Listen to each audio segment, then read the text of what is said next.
जय Hind defence lovers. आज की टॉप हेडलाइंस कुछ इस प्रकार है।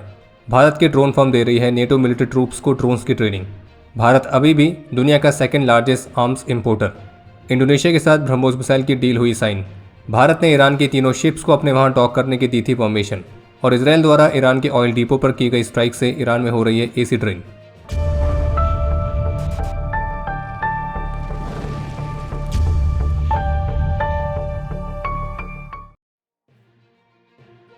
रॉयटर्स की तरफ से जारी रिपोर्ट के मुताबिक, जिसमें इंडोनेशिया के रक्षा मंत्रालय के प्रवक्ता के हवाले से कंफर्म किया गया कि इंडोनेशिया ने भारत के साथ ब्रह्मोस मिसाइल सिस्टम्स की खरीद के लिए एग्रीमेंट साइन किया है। हालांकि इस बात का खुलासा नहीं किया गया कि जो एग्रीमेंट है इसकी टोटल वैल्यू कितनी है, लेकिन ये जरूर कहा गया कि विशेष रूप से मैरीटाइम सेक्टर में इंडोनेशिया के मिलिट्री हार्डवेयर और डिफेंस कैपेबिलिटीज़ को मॉडर्नाइज करने वाले हिस्से के तौर पर है। बाकी मीडिया रिपोर्ट्स के मुताबिक भारत और इंडोनेशिया की जो ब्रह्मोस मिसाइल की डील है तो उसकी टोटल वैल्यू $200 मिलियन से $350 मिलियन तक हो सकती है, और जिसके तहत इंडोनेशिया भारत से ब्रह्मोस मिसाइल की 3 बैटरीज को खरीदेगा। और इसी के साथ ही फिलीपींस के साथ अब इंडोनेशिया भी ब्रह्मोस मिसाइल का दूसरा एक्सपोर्ट कस्टमर बन चुका है। हालांकि फिलहाल अभी इस डील को लेकर भारत की तरफ से ऑफिशियल स्टेटमेंट का इंतजार है। और जबकि 7 मार्च को इंडियन मीडिया के साथ इंटरेक्शन में फिलीपींस के आर्म्ड फोर्सेस के चीफ ऑफ स्टाफ की तरफ से भी कंफर्म किया गया था कि फिलीपींस ब्रह्मोस मिसाइल को खरीदने वाला पहला देश बना है। और इसके साथ उन्होंने ये भी कहा था कि इंडोनेशिया ने भी ये सिस्टम खरीद लिया है। और मैं कह सकता हूं कि हम अपनी इस खरीद से बेहद ही खुश हैं और उम्मीद है कि हम भारत के साथ और भी अधिक व्यापार कर सकेंगे। और हाँ, बाकी ऑपरेशन सिंदूर के बाद से ब्रह्मोस मिसाइल की डिमांड में काफ़ी ज़्यादा तेज़ी भी देखने को मिली है। इसके अलावा एक महत्वपूर्ण अपडेट यह है कि भारत की drone firm idea forge technology ने यूएस में स्थित नेशनल टेस्ट पायलट स्कूल यानी कि NTPS में नेटो के मिलिट्री पर्सनल के लिए एक specialise UAV flight test training programme को शुरू किया है। और ये अपनी तरह का पहला ऐसा इनिशिएटिव है जिसमें भारत का कोई UAV प्लेयर शामिल है। और उसके लिए आइडिया फोर्ज अपने NATO certified switch UAV tactical platforms को डिप्लॉय करेगी। और ये करीब सप्ताह भर का प्रोग्राम है जो कि 9 मार्च से शुरू हुआ है। और अब जिस तरह से नेटो की मिलिट्री फोर्सेस भारत द्वारा विकसित किए गए प्लेटफॉर्म्स पर ट्रेनिंग ले रही है, तो ये इस बात को दर्शाता है कि भारत की जो डीप टेक इनोवेशंस हैं तो वो ग्लोबल डिफेंस प्रिपेयर्डनेस में कितना महत्वपूर्ण योगदान दे रहे हैं। एक तरफ जहां ब्रह्मोस जैसी डील्स करके भारत अपने डिफेंस एक्सपोर्ट को तेजी से बढ़ाने पर काम कर रहा है, वहीं दूसरी तरफ सिप्री की तरफ से जो लेटेस्ट रिपोर्ट सामने आई है उसके मुताबिक भारत अभी भी हथियारों को इंपोर्ट करने के मामले में दुनिया में सेकंड नंबर पर है। और सिप्री की रिपोर्ट के मुताबिक 2021 से लेकर 2025 तक लार्जेस्ट आर्म्स इंपोर्टर में पहले पर यूक्रेन है, दूसरे पर भारत, तीसरे पर सऊदी अरेबिया, चौथे पर कतर और पांचवें पर पाकिस्तान। जबकि लार्जेस्ट एक्सपोर्टर्स में पहले पर USA है, दूसरे पर फ्रांस, तीसरे पर रशिया, चौथे पर जर्मनी और पांचवें पर चीन।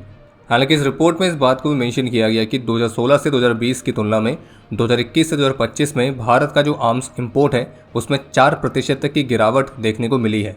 लेकिन इसके बावजूद भी भारत अभी भी दुनिया में सेकंड लार्जेस्ट आर्म्स इंपोर्टर की लिस्ट में बना हुआ है। और उसका विशेष कारण बताया गया चीन और पाकिस्तान के साथ लगातार बने रहने वाला तनाव। बाकी भारत के मेन सप्लायर्स में सबसे पहले नंबर पर रशिया है, दूसरे पर फ्रांस और तीसरे पर इसराइल।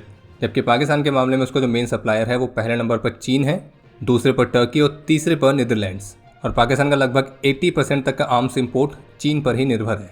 इसके अलावा एक अपडेट यह है कि वेस्ट एशिया क्राइसिस के बीच पाकिस्तान और चीन द्वारा स्पॉन्सर्ड प्रोपेगेंडा अकाउंट्स के माध्यम से भारत के फोर्सेस को लेकर कुछ नए तरह के प्रोपेगेंडास रन किए जा रहे हैं, जिसके तहत सोशल मीडिया पर एक वीडियो वायरल हो रही है जिसमें आपको एक व्यक्ति ये कहता हुआ दिखेगा कि भारत के एयरक्राफ्ट की कोई मेंटेनेंस नहीं हो रही है, इतनी दुर्घटनाएं हो रही हैं।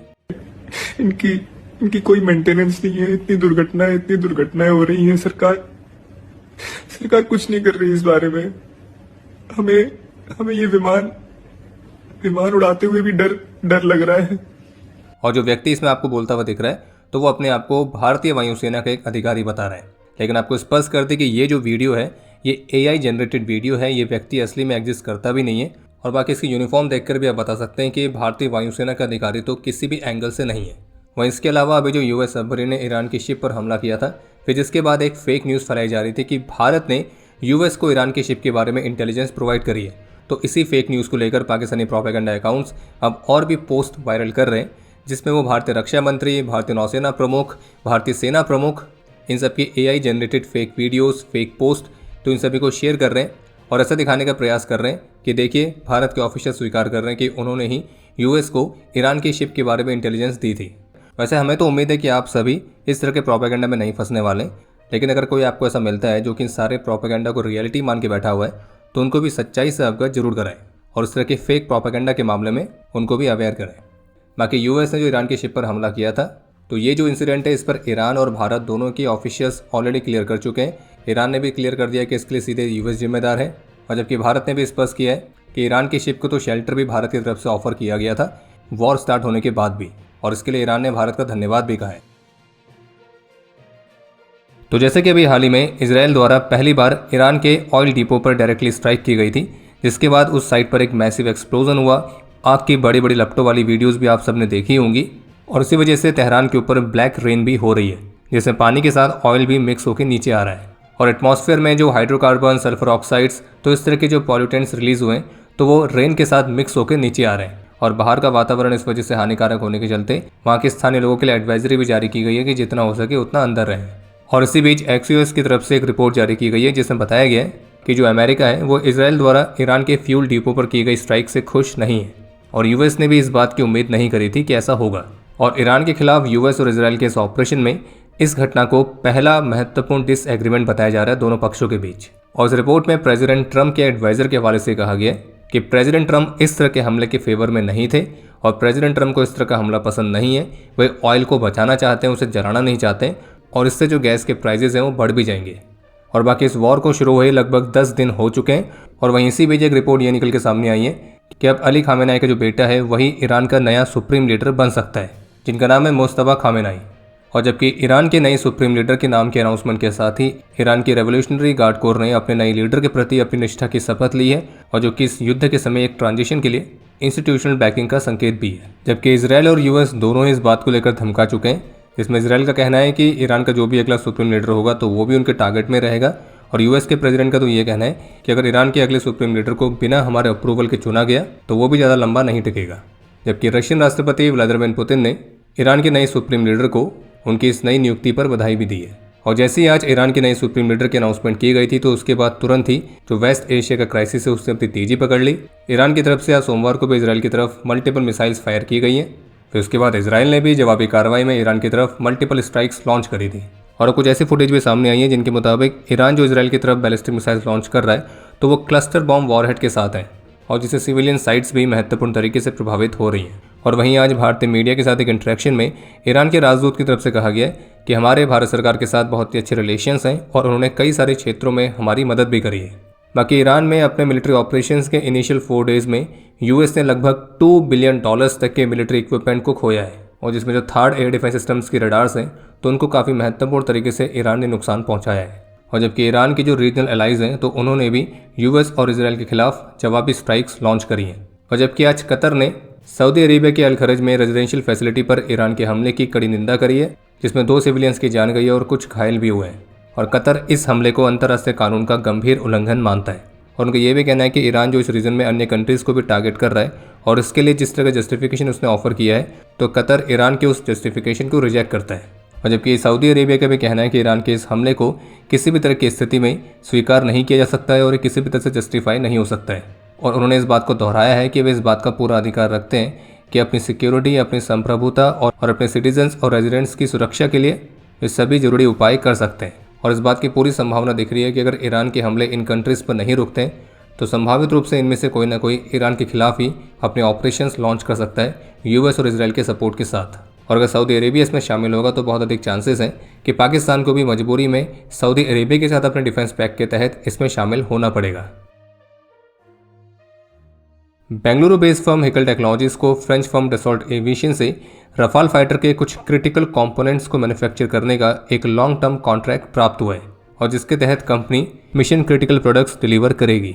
इसके अलावा जो भारत के पारस डिफेंस एंड स्पेस टेक्नोलॉजीज हैं तो उन्हें भी डीआरडीओ से 80.28 करोड़ रुपीस के ऑर्डर्स प्राप्त हुए हैं, और जिसके तहत वे एयर डिफेंस एप्लीकेशंस के लिए हाई प्रिसिशन ऑप्टिकल सिस्टम्स को विकसित करेंगे। इसके अलावा एक और महत्वपूर्ण रिपोर्ट है जिसमें इंटेलिजेंस सोर्सेज के हवाले से बताया गया कि जो पाकिस्तान बेस्ड सुअरों संगठन है लश्कर, तो वो एक बार फिर से मैरीटाइम डोमेन में रिसोर्सेज पर इन्वेस्ट कर रहा है, जिसमें पाकिस्तान की जो ये सुअर हैं ये मैरीटाइम डोमेन में अपने सुअरों को ट्रेनिंग प्रदान कर रहे हैं ताकि वो आगे चलकर 26/11 जैसे और भी हमलों को अंजाम दे सकें।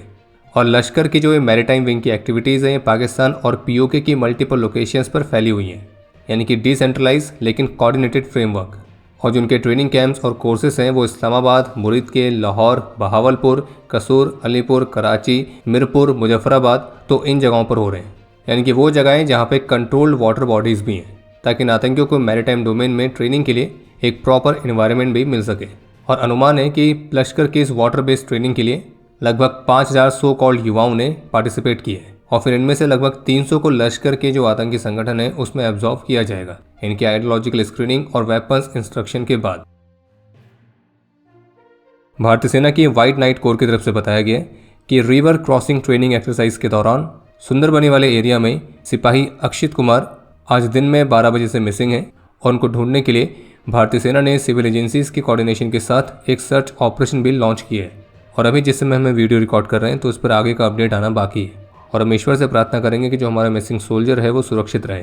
बाकी एक और अपडेट है कि आज भारतीय विदेश मंत्री डॉक्टर एस जयशंकर ने राज्यसभा को भी वेस्ट एशिया की सिचुएशन के बारे में सूचित करते हुए ये भी बताया कि जब 28 फरवरी को इस वॉर की शुरुआत हुई थी तब उसके बाद ईरान की वो तीनों शिप्स जो कि भारत में मैरीटाइम एक्सरसाइज में पार्टिसिपेट करने के लिए आई थी तो उन्होंने हमारे वहाँ डॉक करने की परमिशन मांगी थी और हमने वो परमिशन 1 मार्च को दे भी दी थी। लेकिन 4 मार्च को केवल एक ही शिप भारत में डॉक हुई जो कि है IRIS 11 और जबकि उसी दिन एक दूसरी शिप IRIS डेना को US सबमरीन ने ही हमले में डुबो दिया था और जबकि एक तीसरी शिप श्रीलंका में है। बाकी जो शिप भारत के कोची में है तो वो 1 मार्च को परमिशन मिलने के बाद 4 मार्च को ही भारत पहुंच पाई थी। बाकी 1 मार्च से 4 मार्च के बीच में इन शिप्स की क्या मूवमेंट्स थी तो वो क्लियर नहीं है और ना ये क्लियर हो पाया कि जब परमिशन तीनों शिप्स को मिल गई थी तो केवल एक ही भारत क्यों आई। बाकी अभी जिस समय हमें वीडियो रिकॉर्ड कर रहे हैं तो आज पर्शियन गल्फ में ईरान की एक और शिप को डिस्ट्रॉय किया गया। हालांकि अभी ये स्पष्ट नहीं हो पाया कि जो शिप डिस्ट्रॉय हुई है वो कोई वॉरशिप थी या कोई ऑयल टैंकर, क्योंकि कुछ रिपोर्ट्स का मानना है कि ऑयल टैंकर था जबकि कुछ का कहना है कि एक वॉरशिप थी। बाकी अब समय है आज के इतिहास का। आज के दिन 2017 में पुंछ में देश के प्रति अपना कर्तव्य निभाते हुए सिपाही दीपक जगन्नाथ घड़े ने अपना सर्वोच्च बलिदान दिया था। आज के दिन 2017 में ही पूर्व लद्दाख में देश के प्रति अपना कर्तव्य निभाते हुए मेजर एल रैम्बो सिंह ने अपना सर्वोच्च बलिदान दिया। आज के दिन 2001 में ऑपरेशन रक्षक के दौरान अपने अदम्य साहस और वीरता का परिचय देते हुए सूबेदार जागीर सिंह और हवलदार लश्कर सिंह ने अपना सर्वोच्च बलिदान दिया था और हवलदार लश्कर सिंह को मरणोपरांत कीर्ति चक्र से सम्मानित किया गया। आज के दिन 1992 में अपने अदम्य साहस और वीरता का परिचय देते हुए हवलदार सुभाष चंद्र वीर गति को प्राप्त हुए थे और इन्हें मरणोपरांत शौर्य चक्र से सम्मानित किया गया। और आपके लिए आज का प्रश्न है कि ब्रह्मोस मिसाइल की ऑपरेशनल रेंज कितनी है। और अब समय है आज के टॉप 3 कमेंट्स का जो ये रहे आपकी स्क्रीन पर।